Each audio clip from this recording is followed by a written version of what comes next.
Dios les bendiga a todos, hermanos.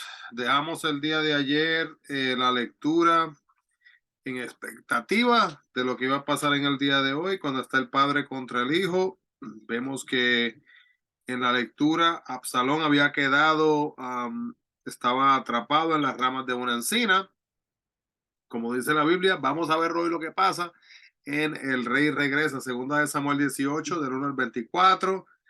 25 y Primera de Reyes 1 del 1 al 9. Así que hay mucha información que hablar en el día de hoy porque estamos terminando Segunda de Samuel y estamos comenzando también el libro de Primera de Reyes. Así que vamos a entrar de lleno. Amado Dios, gracias Padre por esta hermosa oportunidad de estudiar tu palabra. Te pedimos, Señor, que mientras cubramos toda esta información nos deje entendimiento, Padre, de toda esta historia y entendimiento, Padre, de la aplicación para nuestras vidas.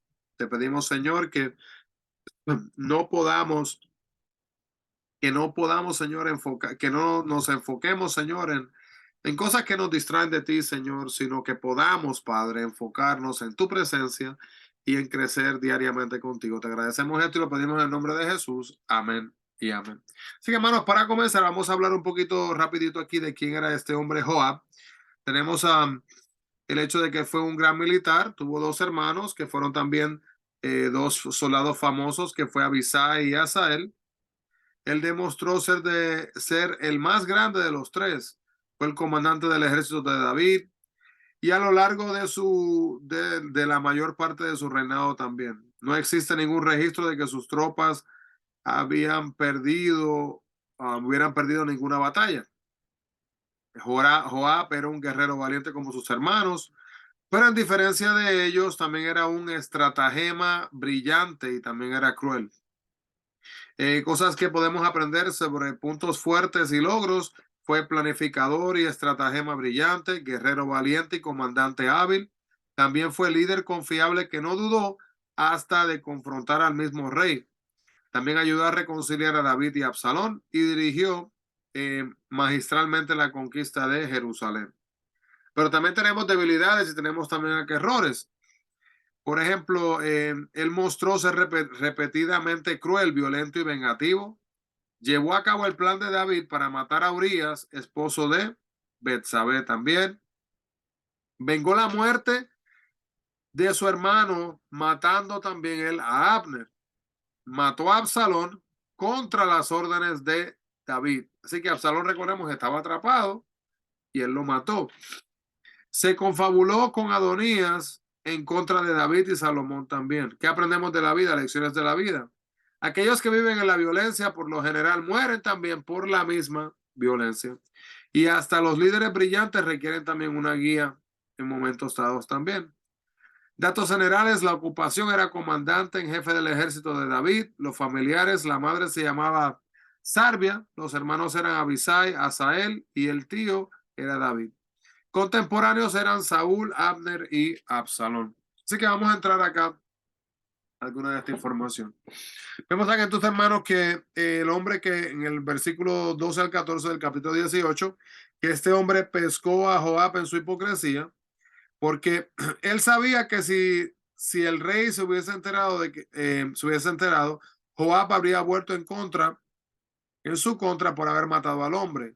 Joab no pudo responder porque prácticamente cuestiona, le dice, pues, ¿y por qué no lo mataron? Y en aquellos que están a punto de hacer una maldad, con frecuencia, muchas veces no toman el tiempo de considerar cómo va a ser tomada, ¿verdad? Esta, y decir si van a decidir hacerlo o no hacerlo, si es correcto, incorrecto, me es lícito, me es ilícito.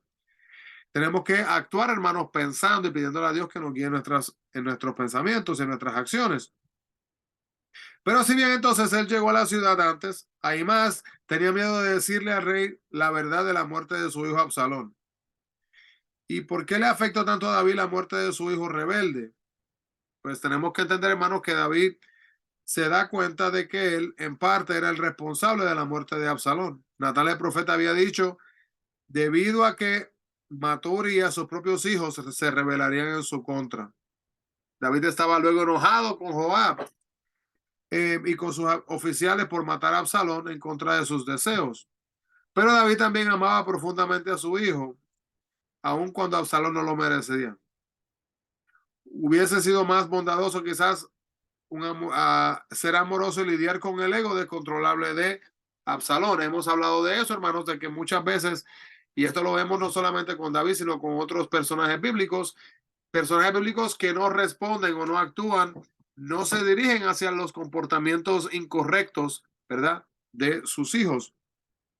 Entonces tenemos que entender que hay ocasiones, hermanos, que tenemos que reprobar a aquellos que tienen autoridad sobre nosotros. Joab sabía que se estaba arriesgando al enojo del rey al confrontarlo, pero vio lo que debía de hacer. Joab dijo a David que habrían consecuencias terribles si no ensalzaba a las tropas para su victoria. Y que las acciones de Joab, hermanos, son un ejemplo útil cuando es necesaria una confrontación personal, que a veces surgen, ¿verdad? David se sentó a la puerta, porque ahí era donde usualmente se realizaban los negocios, como habíamos dicho anteriormente. Y ahí estaba, ya de que demostraba que había terminado su luto, y estaba otra vez entonces en control de su reino. Y unos días antes, ¿verdad? Muchos de los israelitas habían apoyado la rebelión de Absalón, y ahora el pueblo quería que David volviera entonces a ser rey. Y el nombramiento de que David, ¿verdad? Dio a Amasa fue un movimiento político que fue un movimiento astuto, ¿verdad? Porque primero que nada, Amasa había sido comandante del ejército de Absalón, y al hacer que a la Amasa comandante, David aseguraba su lealtad del ejército rebelde.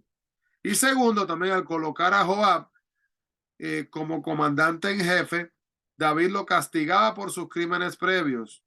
Y tercero, también Amasa tenía una gran influencia sobre los líderes de Judá. Todos estos movimientos ayudarían entonces a unir lo que era el reino. Al admitir entonces su error y al pedir el perdón a David, Simei estaba tratando de salvar su propia vida en ese momento en la historia. Y su plan da resultado por un tiempo. Era un día como de celebración, no de ejecución. Pero luego vamos a ver más adelante en Primera de Reyes 2, 8 y 9 que David aconsejó a Salomón que lo ejecutara. Hubo un cambio por ciertas circunstancias que veremos más tarde.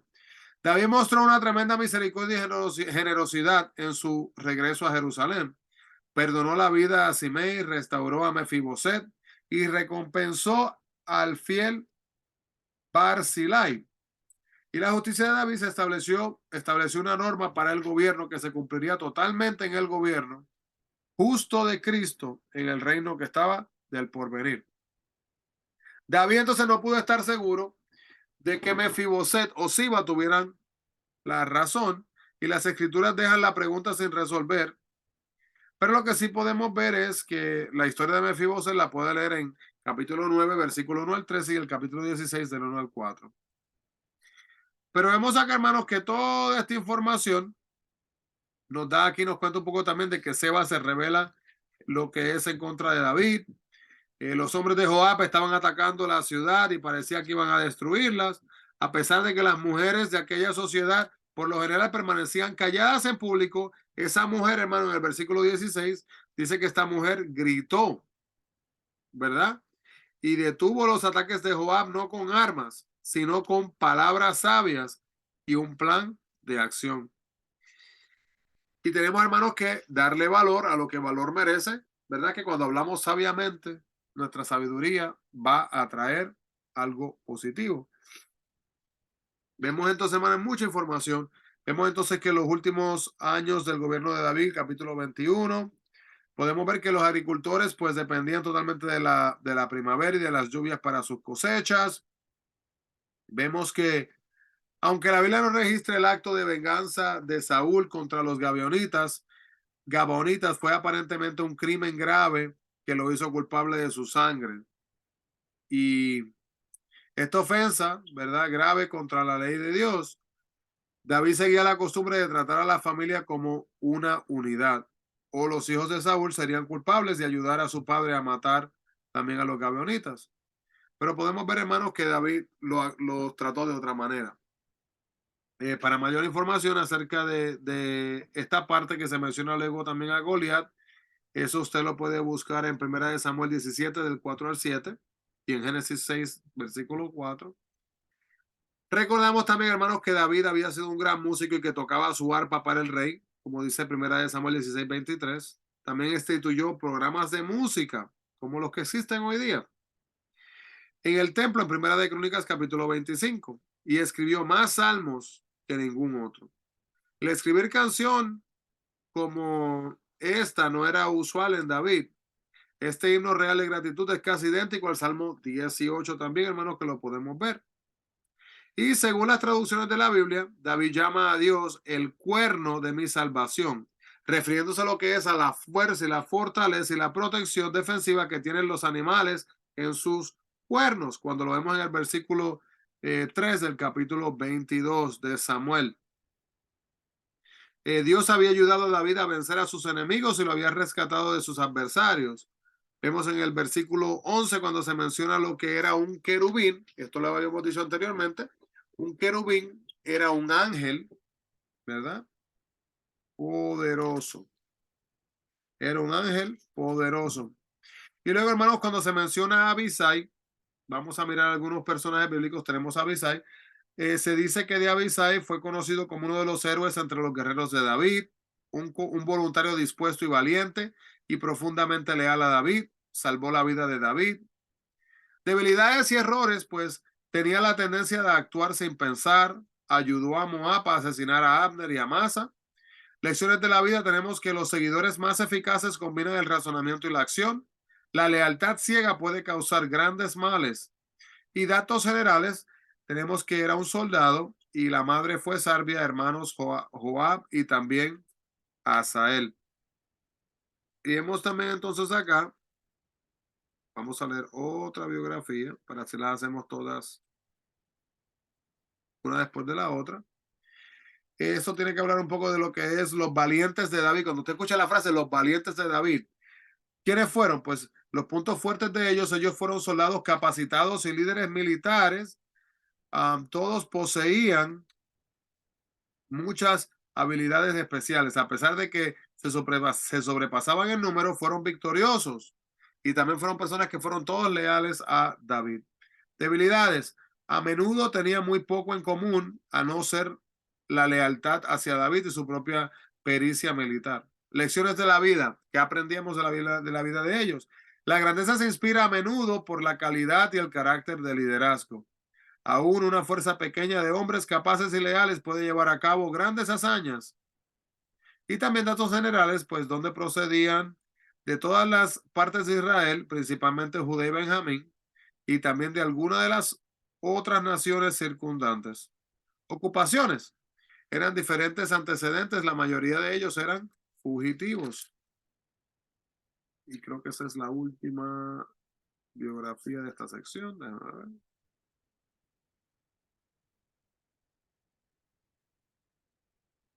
Correcto.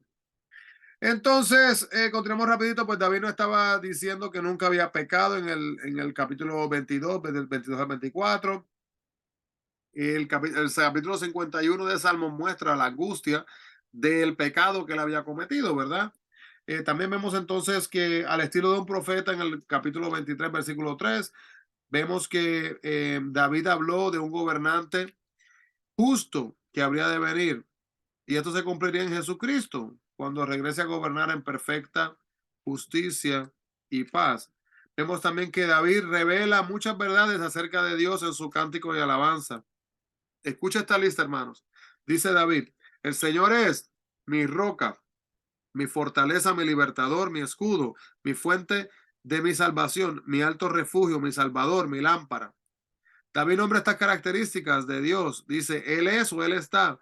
Dice, Salvador, digno de alabanza, atento, iracundo en contra de los enemigos, el que rescata, galardonador, el que mira, fiel, el que se revela a sí mismo, destructor del mal, poderoso, fuerte, santo, perfecto, escudo contra nuestros enemigos, verdadero, también protector de nuestros enemigos, dadivoso, gentil, guardián, y también Él está vivo.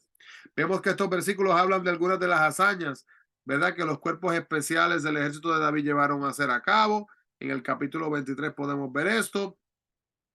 Eh, y luego también vemos en el capítulo 24 que David entonces hace un censo. David censa el pueblo. Y había algo de malo en hacer un censo, hermanos. Dice la Biblia en Números, ¿verdad? Que se llegó a hacer un censo, pero miremos acá. Se lleva a cabo un censo en Números para preparar al ejército para conquistar la tierra prometida. Un censo lo que hacía era que sumaba los conscritos para el ejército.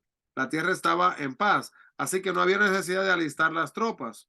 Israel estaba en este momento extendiendo sus fronteras y se había convertido en un poder reconocido. Así que el pecado, aquí hay un pecado, de David estuvo en contar a la gente para así poder vanagloriarse del tamaño de su nación y de su ejército, su poder y su defensa. Y al hacer esto, puso su fe en el tamaño del ejército, hermano, y no en Dios. Y no en la habilidad que tenía Dios para protegerlo sin importar su número. Hasta Joab sabía que llevar a cabo un censo no era correcto, pero David no escuchó su consejo. Muchas veces, hermano, nosotros pecamos de igual manera, aunque sabemos a veces lo que nos corresponde hacer y muchas veces no lo hacemos. Y llegamos entonces ya hasta la parte clave de lo que es eh, Primera de Reyes. Así que, hermano, voy a mencionar una lista de 11 lugares importantes que vamos a estar mirando. Luego usted puede buscarlo con más calma y se prepara y estudia de qué se trata, porque tomaría mucho tiempo, en verdad, desglosar cada uno de ellos. Pero ahí podemos ver. Siquem, Israel, Judá, Jerusalén, Dan, Betel, Tirsa, Samaria, el Monte Carmelo, Jezreel y Ramot de Galaad. Lugares claves en Primera de Reyes que vamos a estar mirando. El propósito de Primera de Reyes, hermanos, es hacer un contraste entre las vidas de aquellos que vivieron para Dios y aquellos que rechazaron hacerlo a lo largo de la historia de los reyes de Israel y de Judá. ¿Quién escribió este libro? El autor es desconocido, pero es posible que haya sido Jeremías o quizás un grupo de profetas. Marco histórico. La que una vez fue la gran nación de Israel se convierte en una tierra dividida, no solo física, sino también espiritualmente hablando. Los personajes clave de Primera de Reyes son David, Salomón, Roboam, Jeroboam, Elías, Acab y Jezabel. Y las características particulares son los libros originalmente de Primera de Reyes y Segunda de Reyes, en un momento dado, hermanos, fueron solamente un libro. ¿Ok? Los megatemas está lo que es el rey, el templo, otros dioses y el mensaje del profeta. Así que vamos a ver entonces acá lo que sucede en el reino unificado cuando vemos a Salomón. Pero antes de entrar a eso, déjenme, le voy a leer una biografía rapidito sobre quién era Betsabé. Como le dije, hermano, mucha información que cubrir. Puntos fuertes y logros. Tenemos que Betsabé llegó a influir en el palacio a favor de su hijo, el rey Salomón. Fue la madre del rey más sabio de Israel y el antepasado de Jesucristo. Debilidades y errores. Betsabé cometió adulterio. Lecciones de su vida, pues a pesar de que podemos vernos atrapados en una cadena de acontecimientos, seguimos siendo responsables por la forma en la que participamos en ellos. Un pecado puede parecerse a una pequeña semilla, pero la cosecha de las consecuencias, hermanos, a veces no se puede medir porque sigue floreciendo.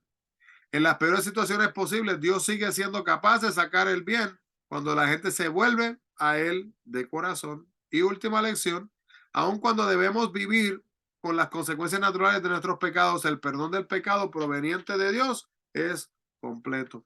Datos generales, toma lugar la historia en Jerusalén, las ocupaciones fue reina y también reina madre, y los familiares, el padre fue Elim, los esposos Urías y David, y el hijo también fue Salomón. Y contemporáneos fueron Natán, Joab y Adonías. Así que vemos entonces, hermano, acá en esta lectura que Israel ya estaba al final de los años dorados de lo que era el reino de David, reinado de David. Y el primer libro de Reyes comienza con un reinado unido, ¿verdad? Glorioso y centrado en Dios. Y termina con un reino dividido, degradado y también idólatra, como hemos visto anteriormente. La razón de la caída de Israel nos parece simple. No obedecieron a Dios. Pero nosotros también somos muchas veces muy vulnerables, hermanos, y caemos en las mismas cosas. David tenía unos 70 años de edad. Su salud se había deteriorado por los años de dificultad y Abisag sirvió como su enfermera para mantenerlo entonces así mismo abrigado. Y entendemos, hermanos, que los tiempos en que la poligamia era aceptada, los reyes tenían harenes. Esta acción no fue considerada ofensiva. En aquellos momentos tenían entonces harenes llenos de muchas mujeres. Adonías fue el cuarto hijo de David y era la elección lógica para sucederlo como rey. El primer hijo de David, Amnón, había sido asesinado por Absalón por haber violado a su hermana. Su segundo hijo, Daniel, solo se menciona en la genealogía de Primera de Crónicas 3:1 y probablemente había muerto en ese tiempo. El tercer hijo de David, Absalón, murió en la rebelión anterior y a pesar de que mucha gente esperaba que Adonías fuera el siguiente, David, ¿verdad? Y Dios tenían otros planes porque ya Dios le había dicho anteriormente que Salomón iba a ser el que iba a estar como rey. Entonces Adonías decidió apoderarse del trono sin el conocimiento de David. Él sabía que Salomón y no él era la elección primera de David para ser próximo rey. Y esta razón fue por la cual él no invitó entonces a Salomón y a los consejeros reales de David cuando él se proclamó rey. Pero sus planes fraudulentos para ganar el trono no tuvieron éxito. Y vemos entonces acá que el soberbio Adonías se exaltó hacia sí mismo y con esto logró su propia derrota. Mire qué cosa. Eh, Vemos también que debido a que David nunca había intervenido o nunca se había puesto a cuestionar a sus hijos, que hermanos, esto es una cosa sumamente importante. Nunca podemos permitir que nuestros hijos hermanos sean nuestros parientes. Nosotros somos los padres y tenemos que ser parientes de nuestros hijos. Adonías no sabía cómo desenvolverse dentro de los límites. Y el resultado fue que siempre quiso hacerlo todo a su modo, sin importarle cómo afectaría a los demás. Y Adonías hizo lo que quiso y no respetó los deseos de Dios. Un niño indisciplinado puede verse lindo para sus padres, hermanos, pero para un adulto, hermano, cuando llega a la adultez, una persona disciplinada se destruye a sí mismo. Y no solo a sí mismo, sino que también termina destruyendo a los demás. Entonces, hermanos, cuando Saúl fue ungido, se sacrificaron ofrendas de comunión como recordatorio del pacto de la nación con Dios que había sido dada en el monte Sinaí. Adonías quiso que se ofrecieran sacrificios, quizás con la esperanza de legitimizar su propia toma del poder. Pero Adonías, hermanos, no era la elección de Dios para suceder a David. Y sellar una acción con una ceremonia religiosa no la convierte en la voluntad de Dios. Así que, hermano, mucha información. Para ese último punto, no quiero que le pasemos por alto y que lo terminemos rápidamente. Escuche bien. Si nosotros pecamos, si nosotros hacemos algo que va en contra de Dios, aunque nosotros lo cubramos con actos religiosos o lo cubramos con, con rituales, ¿verdad? No quita el hecho, hermano, de que vaya en contra de Dios. Y es pecado delante de Dios y seguirá siendo pecado delante de Dios y tenemos que arrepentirnos de nuestras vidas, hermanos, y verdaderamente tomar la acción correcta delante de Dios, de verdaderamente, hermano, honrar al Señor como Él a sí mismo lo merece y no dejarnos llevar de lo que nosotros pensamos para, escuche la palabrita, justificar nuestras malas acciones. Amado Dios, te agradecemos, Padre, por este estudio. Gracias, Padre, por toda esta información que ha sido compartida, Señor, y te pedimos que nos ayudes a entenderla, Padre, ya que hay mucha información que procesar. Ayúdanos también, Señor, a aprender, Padre, del orgullo, de las actitudes, Padre, de las malas decisiones, Padre, de escuchar consejos malos y que nos permita, Señor, que podamos ser guiados por tu Espíritu, no cayendo, Señor, sino manteniéndonos firmes en ti, para la gloria y la honra de tu nombre. Te agradecemos todas estas cosas y las pedimos, mi Cristo, en el nombre de Jesús. Amén y amén. Así que, hermano, Dios les bendiga grandemente. Busquemos la presencia del Señor. Bendiciones a todos y para adelante con Cristo. Bendiciones.